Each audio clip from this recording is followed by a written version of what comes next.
On va partir dans la joie et la bonne humeur. Voilà, ça c'est une carte de la NOAA. Je ne sais pas si vous connaissez cette association, la National Oceanic and Atmospheric Administration, en bon anglais, qui sort une carte du climat mondial chaque année. Vous voyez, tout se passe très bien en ce moment. On a quelques soucis. Cette carte, ça fait plus d'une vingtaine d'années qu'ils la produisent.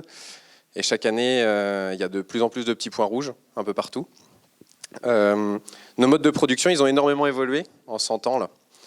Quand on regarde cette petite carte, donc, ça représente les fameux gaz à effet de serre dont on entend parler un petit peu partout. Le plus connu, c'est le CO2, évidemment. Le CH4, c'est le méthane. On le met souvent sur le dos des pauvres vaches. Et le N2O, l'oxyde nitreux aussi. Et donc le dioxyde de carbone, c'est ce fameux gaz dont on entend énormément parler, le gaz qui produit l'effet de serre. L'effet de serre, c'est important. On a besoin de l'effet de serre, mais c'est l'atmosphère normalement qui le produit, l'effet de serre, naturellement. Sans effet de serre, si vous voulez un petit comparatif, la Lune, il n'y a pas d'atmosphère. Sur la Lune, il fait 100 degrés le jour et moins 180 degrés la nuit. Donc vous voyez, c'est quand même important qu'on ait ça sur la planète Terre. Le problème, c'est que l'effet de serre, avec ces gaz, il se densifie énormément.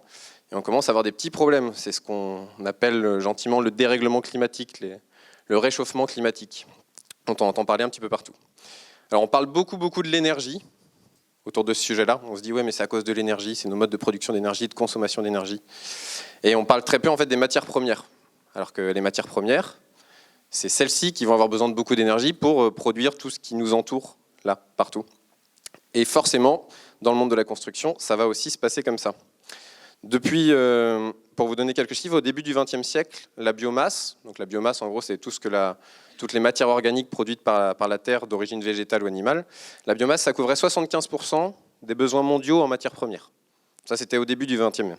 Aujourd'hui, donc 100 ans après, les besoins mondiaux ils ont été multipliés par 8 et surtout la biomasse elle en couvre plus que 30%.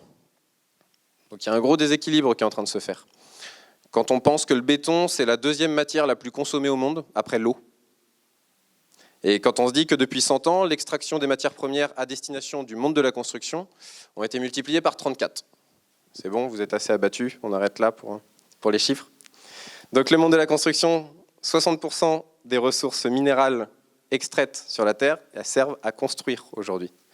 Or, ce qui est prévu, c'est qu'en 2100, on soit 11 milliards d'habitants, qu'on est de moins en moins nombreux dans les logements, donc de plus en plus de logements forcément, qu'on a besoin de plus en plus de mètres carrés par habitant dans les logements, donc des logements de plus en plus grands, donc de plus en plus de matière. On ne va pas s'arrêter de faire du logement, évidemment, on en a besoin. Par contre, on peut commencer, et il est grand temps de commencer à réfléchir à le faire différemment, ce logement. Et c'est tout le sujet de notre rencontre de ce soir. Pour continuer dans le sordide, voilà deux petites photos. On est au Sénégal, c'est actuellement. À gauche, vous avez le pillage des plages de sable, parce que le sable, on en a besoin pour construire, évidemment, dans nos modes de construction actuels, énormément. Et puis à droite, vous avez une photo de ce qu'on appelle le Tifa. Le Tifa, c'est un roseau naturel qui se répand très facilement, qui est très invasif, notamment en Afrique de l'Ouest, et dont ils ne savent pas du tout quoi faire. Donc on passe notre temps à couper le Tifa, à le stocker, et puis on ne sait pas ce qu'on peut en faire, sauf que c'est du roseau, ça a des super qualités thermiques, acoustiques, ça a même des qualités constructives lorsqu'il est bien utilisé. Donc voilà, le monde d'aujourd'hui, c'est ça. On pille nos plages alors que c'est des ressources finissables. Et puis à côté, on a plein de ressources qui se renouvellent naturellement et qu'on n'utilise pas forcément à bon escient. Donc on va essayer de retrouver notre optimisme légendaire et de se rendre compte ce soir qu'il y a plein d'autres façons de faire et de faire mieux. Donc on va parler de ces fameux matériaux biosourcés. Alors la définition officielle du matériau biosourcé, c'est matériaux issus de la biomasse d'origine animale ou végétale. D'accord ? En France, on est l'un des leaders dans la recherche et développement autour du bâtiment, enfin des matériaux biosourcés. On avait un peu de retard, on l'a rattrapé. L'intérêt de ces matériaux biosourcés, c'est évidemment que c'est des ressources abondantes, des ressources renouvelables, qu'ils sont issus de la biosphère. Et la biosphère, en gros, c'est la partie de la Terre qui produit autant de CO2 qu'elle en dégage. Ce qui veut dire qu'on est sur un bilan neutre avec ces éléments-là.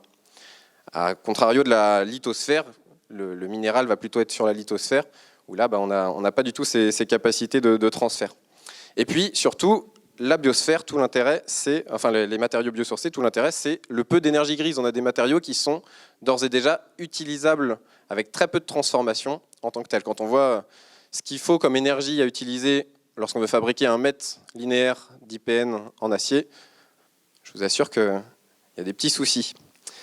Ces matériaux biosourcés, ils viennent de différentes origines. On a la sylviculture, évidemment, le bois. On a l'agriculture, le chanvre, le lin.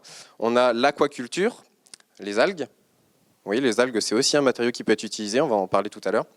Et puis, on a un autre mode que moi, je rajoute, en tout cas dans ce que j'appelle dans les matériaux biosourcés, c'est le recyclage, évidemment. Un matériau, s'il a utilisé énormément d'énergie pour être fabriqué, mais qu'il est là aujourd'hui, bah autant l'utiliser en tant que tel, autant essayer de lui redonner un usage, et à ce moment-là, c'est zéro énergie par rapport à son état actuel. Donc le recyclage, on va en parler aussi tout à l'heure, c'est quelque chose de très important. Et puis surtout, il faut bien comprendre que le matériau biosourcé, les matériaux biosourcés, leur intérêt, c'est qu'ils peuvent intervenir dans toutes les étapes de la construction de la maison. Dans l'isolation, dans la structure, dans le revêtement, on peut le retrouver partout et on peut l'utiliser partout, de manière intelligente. Le seul problème aujourd'hui, c'est les 3 petits cochons. C'est qu'on continue de dire à nos gamins que la maison en paille, elle ne tient pas, que la maison en bois, elle n'est pas solide, et que la seule qui tienne, c'est la maison en béton banché, comme il faut. Donc voilà, on a toute une culture à réapprendre autour de ça. Et puis on a tout un savoir-faire à retrouver, parce qu'on l'avait, et on l'a juste laissé disparaître au profit de ce qu'on appelle le high-tech.